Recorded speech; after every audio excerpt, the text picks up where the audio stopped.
Um, I want to start this deep dive Yeah. with a scene that I honestly just couldn't get out of my head after reading through today's stack of source Oh, material. okay, set the stage for us. So it's dusk. You're sitting in one of those generic hamburger joints. The vibe fryers humming, the ice machine rattling in the corner, those buzzing fluorescent lights. Yeah, a very everyday, mundane setting. Exactly. And a guy walks in. But he isn't just some random guy. He's a rocket engineer. He literally builds machines that go to space. So someone who is deeply embedded in high-stakes, cutting-edge technology. Right. He sits down, starts eating his burger, and he's doom scrolling on his phone like the rest of us do. And he sees a headline that just stops him mid-bite. What was the headline? It read, Pilot City, a civilizational rehearsal for post-scarcity humanity. If survival is automated, what structures human meaning? That's interesting. Wow. That's a heavy thing to encounter while eating fast food. It really is. Yeah. But it's the central question right underneath it that actually froze him. It asked, if survival is automated, what structures human meaning? Oof.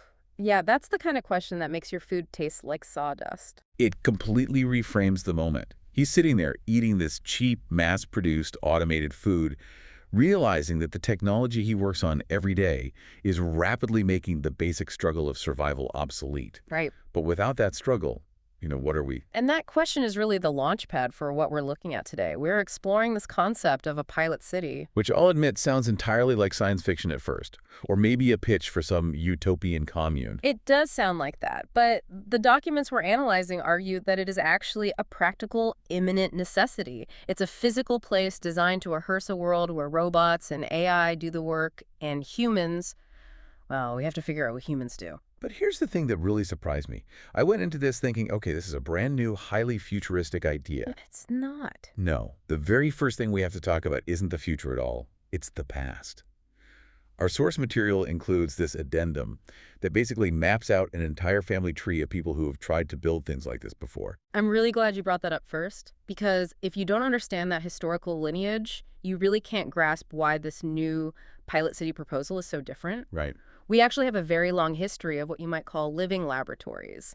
Testing new ways of living isn't a new urge at all. So let's unpack some of those historical precedents, because some of these names I definitely recognized, but I didn't realize they were all driven by the same basic impulse. Which one jumped out at you first? Definitely the Venus Project. Ah, Jacques Fresco. Yes, the resource-based economy guy. I remember seeing documentaries about him years ago. He had these sleek, white, futuristic domes down in Florida. That's the one. Fresco was a fascinating figure to study. His whole thesis was that politics and money are just really inefficient ways to manage scarcity. That's a bold claim. It is. Yeah. He believed that if you applied the scientific method strictly to social concerns, you could engineer a society where you simply didn't need a price tag on anything. Which sounds amazing for everyone, but also maybe a little intense to actually pull off. Oh, it was incredibly intense. But the key takeaway for our deep dive isn't just his economic theory. It's the fact that he didn't just write a manifesto and call it a day. They actually built it. Exactly. He physically built the structures in Venus, Florida. He treated his own home and property as an active experiment, a blueprint for what he called a primary city. So he was trying to physically prove the viability of a moneyless society, not just debate it in a classroom. Precisely. He was testing the hardware of his vision. But then, if you look at the next precedent in the addendum, it's a totally different vibe. Toyota. Yeah, this one completely threw me. Toyota. Like the company that makes the Camry. The very same company. They're currently building a project called Woven City right near Mount Fuji in Japan. Woven City. It sounds like a fabric store or something. It's billed as a living laboratory. But unlike Fresco, who is trying to solve, poverty and global war, Toyota is trying to solve mobility. Okay, so a much narrower focus. Right. It's a city-like test course. They actually have inventors and regular residents living there together full-time. Wait, living there specifically to test the products? Yes. Co-creating and testing how robotics and AI-based mobility integrate into daily human life. So if Fresco was testing a grand social philosophy, Toyota is basically beta testing a product ecosystem. That's a great way to put it. They want to see how automated transport actually works with real people before rolling it out globally. Okay, but my absolute favorite on this historical list has to be MXC the Minnesota Experimental City. Oh, the 1960s project? Yes, because nothing says 1960s techno-optimism quite like proposing a city under a giant glass dome to escape the Minnesota winters. It sounds exactly like a comic book plot. It really does. But Avalanche Spillhouse, the planner behind it, was dead serious. You have to remember the context of the 60s. Pollution was becoming a massive public crisis. Urban social strife was everywhere. So the dome wasn't just for the snow? No, MXC was supposed to be a completely waste-free city, a planned community of what they called lifelong learners. Lifelong learners inside a bubble. Literally inside a bubble. The goal was to use the absolute peak of 60s technology to solve human social problems. The thinking was, if you control the environment perfectly, no smog, flawless transit, do you eliminate social friction? Well, spoiler alert for the listener, they never actually built MXC. They didn't. Political pushback and funding issues got in the way. But the urge to build it is what matters for our timeline. Right, the lineage. And then, of course, you have Arcosanti out in Arizona, which actually was built. That's the sustainable arcology experiment, right? The merging of architecture and ecology. Exactly. And that has been running as a 50-year experiment. It functions as an urban laboratory for sustainable living. So looking at this whole pattern, you have Toyota testing mobility, Arcosanti testing ecological sustainability, the Venus Project testing resource distribution, MXC trying to test a pollution-free environment. Notice what they all have in common. They're all testing systems. The infrastructure. Yes, the hardware of living. And that right there is the crucial pivot of this entire document. This is why the rocket engineer froze in the burger joint. Exactly, because the new pilot city concept we are breaking down today asks a fundamentally different question. It isn't primarily interested in better trains or cleaner energy or giant glass domes. It's not testing the hardware anymore. No, it is testing the software, And by software, you mean us, human beings. the human mind. The text explicitly clarifies that this pilot city is not a utopian fantasy. It's not an ideological statement or a perfect model village meant to show everyone how great things could be. It's a rehearsal. It is a civilizational rehearsal, a stress test for human psychology in an environment where survival is automated by robotics and AI. Let's get into the why of this, because usually when you hear people talk about post-scarcity, it's very hand-wavy. They just say, oh, AI will fix everything, we'll all be fine. Right, a very passive assumption. But this document is incredibly specific about the danger of something it calls the data problem. This is arguably the most important insight in the whole piece. Think about it. We have all these complex economic models. We have history, sociology, political science. We assume we understand how humans behave. Sure, we have supply and demand. We understand basic incentives. But the author points out that every single scrap of historical data we possess is scarcity-trained. Scarcity-trained. Unpack that for us. For roughly 200,000 years, the foundational operating system of humanity has been, if I don't act, I die. Or at least if I don't work, I suffer. Work leads to income. Income leads to security. Exactly. And every data set we feed into our current models comes from that environment, an environment where survival pressure literally structured human identity. So basically, our entire sense of meaning is a byproduct of survival anxiety. It's the scaffolding of our entire civilization. We organize our days, our social status, our relationships, even our concept of dignity around resource acquisition. So the pilot city is asking a really terrifying question. If you automate survival and remove that scaffolding, does the human building stand up on its own? Or does it collapse into a pile of psychological rubble? That is genuinely haunting, because you can't just type into an AI model, hey, simulate a society where no one has to work. You absolutely cannot, because whatever AI you are using is trained on our historical data. It can only predict what a scarcity-driven human would do. Simulation just isn't enough. Right. We have zero empirical data on what a post-scarcity human looks like. We've never had a control group.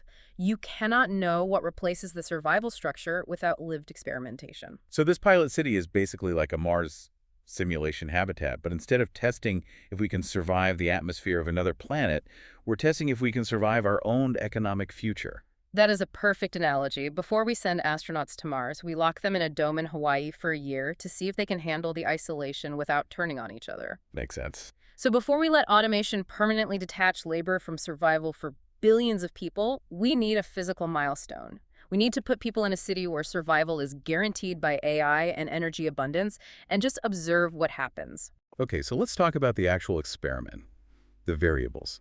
Let's say this place gets built. The robots are growing the food.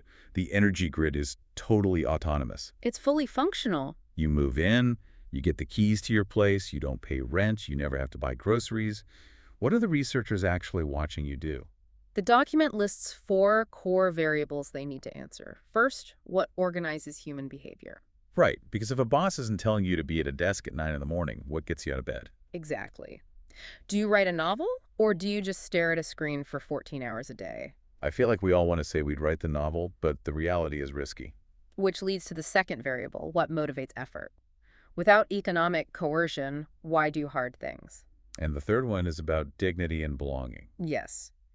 Right now, society ties a massive amount of your personal dignity to how you earn a living. If earning a living is no longer a concept, how do you define your worth? And the fourth variable is currency. Because even if you remove traditional money, humans are still going to keep score somehow. We are deeply hierarchical creatures.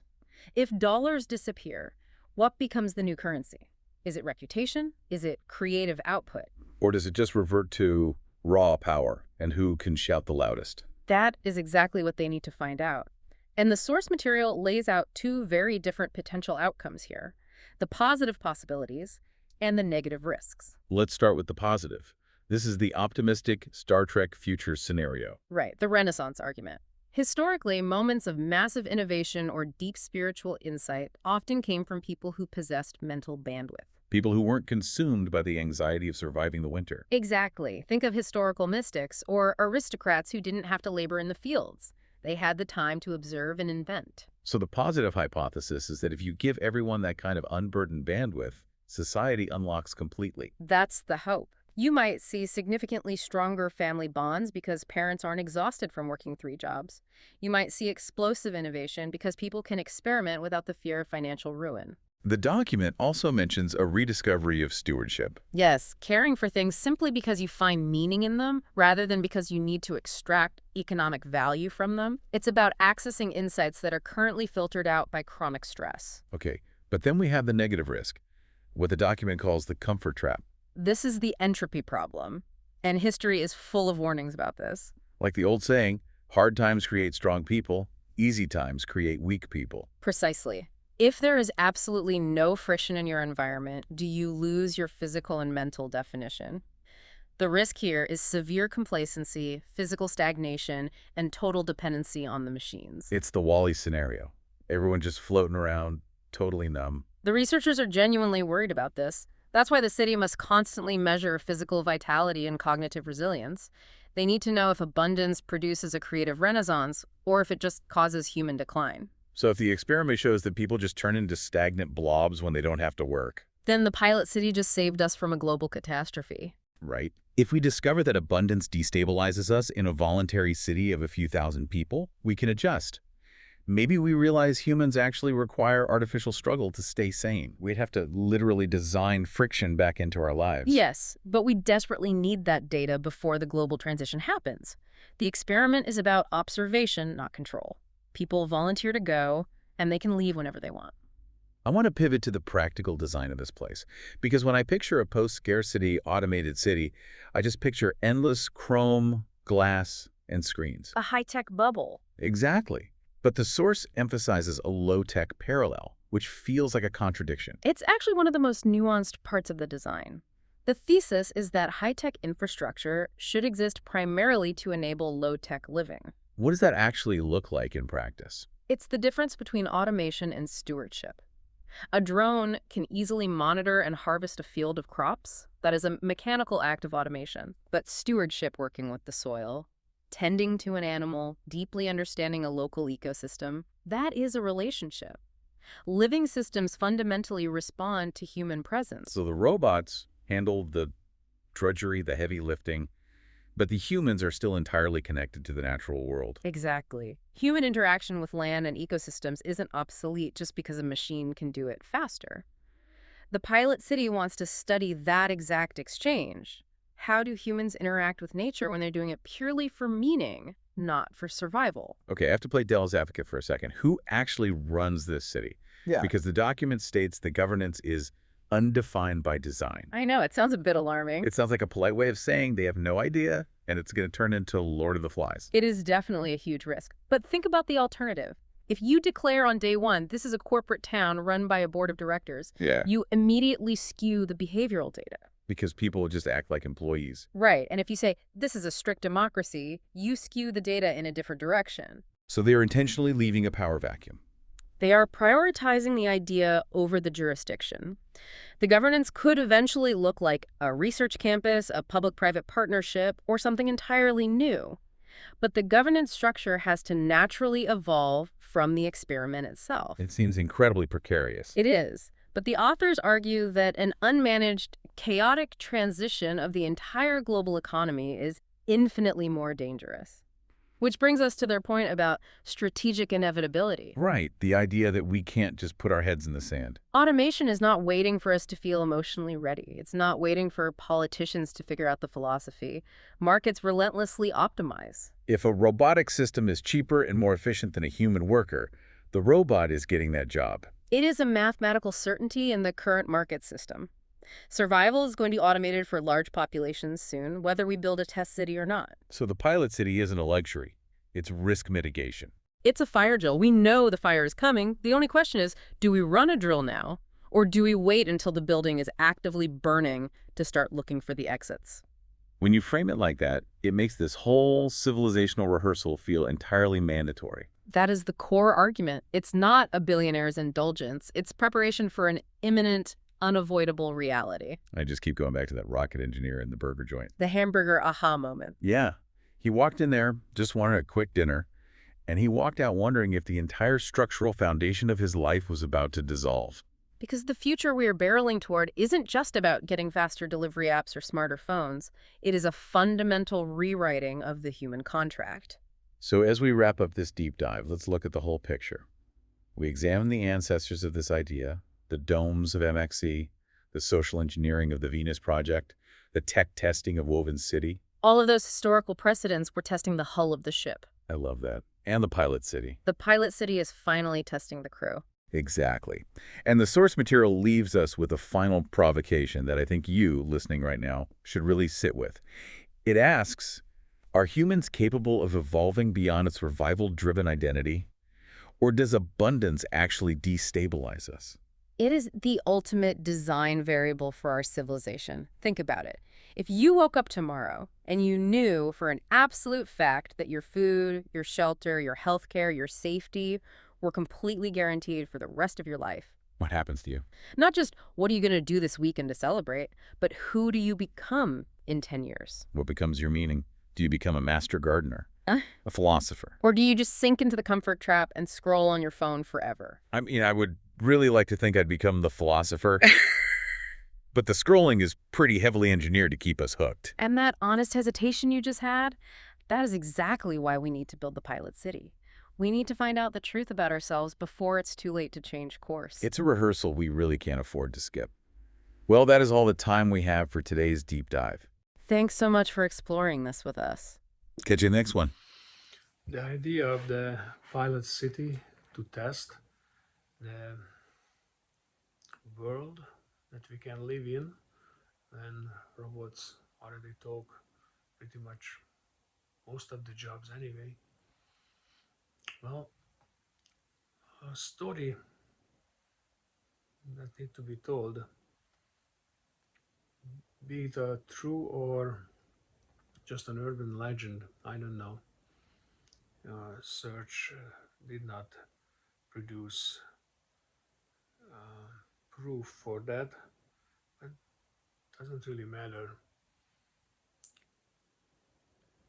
I grew up behind the Iron Curtain, so I'm speaking from experience. The Soviet Union, as the Whisper Network, told a story, but after many decades I still remember clearly, was that they created a town where people were shipped in and lived under the communism as as the leadership imagined, as the ideology wrote it, and they wanted to see experimentally what is that like, how people would handle it. Carefree life, everything is given to them, and survival wasn't an issue. Well, according to the according to the story, the experiment miserably failed, and all documentations, the city itself or township, whatever the size it was, has been disassembled, and big hush hush about it. All records destroyed because the empire, who claimed one of the most forward-thinking ideology, just proved that people are not ready for that. But they had to maintain the status quo and the brainwashing. I remember after school we were mandatory movie theater visit where we had to watch the Soviet propaganda films. Terrible. Any event, let's assume that for a purpose of discussion, this was a true event, and it's not far-fetched from possibility, the realm of possibility. It's very plausible that this happened. Then we look at forward-thinking people and different events that was depicted in this podcast or mentioned. So it's not a first time that people will see a new attempt to have a proof of concept, so to speak. As soon as humanoid robots can build an entire city, maybe a township, whatever the scale, and we produce the environment where experimentally we can study how people will adapt or not to the being focused lifestyle. How is that going to pan out? Our lives goes around the three universal dynamics: be, do, and have. But as far as we know, humanity's history, the dominant factor was the doing. That's how we identify ourselves. But in a post-robotic world, it's going to be more dominant in being. So how is that going to come out? I'm going to produce scenarios from this bound to happen pilot city. I hope the AI companies will come together, the big ones. They have the resources, they can build a city, especially with robots at a fraction of the cost. And give us the opportunity to go there voluntarily, come and go as we wish. No ideology, just in this new set of circumstances, can we find meaning in our life? Can we ascend in conscious evolution? Can we become more aware, more peaceful, more understanding of the concept that we are all one, yet individually different? That's a paradox. And how can we earn that gift that technology can give us? Or technology will outpace our spiritual readiness, and then, as the story goes, civilization will end. We'll see. That's up to us. I hope we're going to have this pilot city, and I hope good, like-minded people will come and prove that yes, not the whole population at once. It's going to be gradual. Perhaps it will take centuries. But I hope these pilot cities will pop up in every culture, and those cultural differences will be preserved there, and people will live um, in harmony with those who choose not to participate in this living environment, and they choose the so-called low-tech environment in which they're closer to nature. They probably have to retain the money as a medium of exchange of goods and services,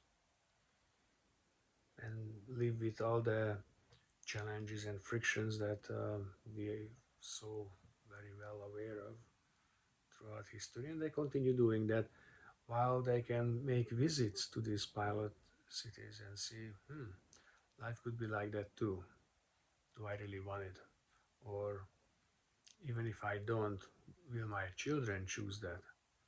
And the new generation who born shall have that choice, that living a low-tech lifestyle or high-tech lifestyle. And neither should be superior to another in terms of human value. It's just different.